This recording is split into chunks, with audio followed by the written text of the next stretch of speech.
Jetstar Airlines is facing further allegations tonight that it's exploiting staff and compromising safety. A former flight attendant has told Lateline he quit his job at Jetstar because of safety concerns. The budget airline maintains it has rigorous safety standards, but a clause in the contract for Singapore-based Jetstar crew states they could be forced to work shifts longer than 20 hours. Steve Kinane has this exclusive report.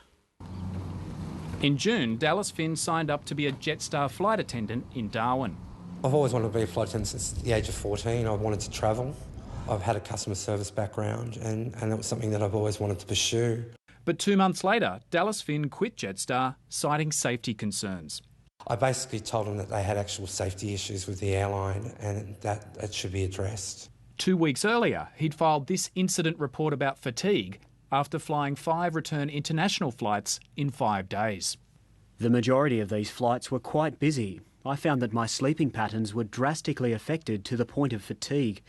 Clearly there are safety issues here pertaining to cabin crew if an emergency situation arises on the return flight from Saigon or Manila, where the duty is 12 to 13 hours return. The majority of the flights out of here in Darwin are all back of the clock. So you're leaving early evening and you're not getting back till quite early the next morning. Ho Chi Minh flight was between a 12 and 13 hour day. They would actually change the pilots over in Ho Chi Minh, but the cabin crew would have to fly back. But what happened before a flight he was sharing with Singapore-based staff gave him more cause for concern. Before we actually get on a flight, we have to go through a briefing. One is and the questions are an emergency procedure, an occupational health and safety procedure, and a medical question. I went to answer the emergency and the medical question when the cabin manager stopped me and got to get the Singapore crew to actually answer the questions, and basically they couldn't answer the emergency procedure and they couldn't actually answer the medical question. It was the first time I've ever been scared of actually flying, because if something went down, I didn't know if that crew would be able to back me up. No one from Jetstar was available to be interviewed. In a statement, they said all crew are required to complete rigorous training. We're aware of a concern about the perceived proficiency of a crew member on a Melbourne to Darwin flight on 17 July 2011. These concerns were investigated and it was determined that the crew member satisfied proficiency requirements. There are also concerns that Jetstar's Singapore-based crew don't have the same protections that Australian crews have. Lateline has obtained a copy of the contract for Jetstar's Singapore-based flight attendants. It states that crew can work shifts up to 20 hours long. But as this clause shows, staff can be forced to work even longer than the 20-hour limit without consultation. The planned limit and operational extensions may be extended by agreement between Jetstar and the supplier. The supplier is a company called ValueAir. They supply cabin crews for Jetstar out of Singapore. But ValueAir and Jetstar are unlikely to disagree over crewing extensions.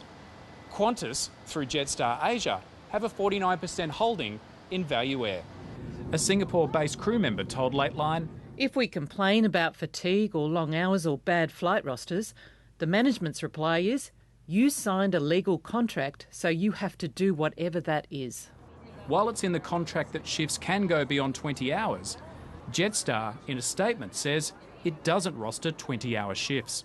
The longest rostered shift is 15 hours and 20 minutes. The average rostered international cabin crew shift is approximately 10 to 11 hours.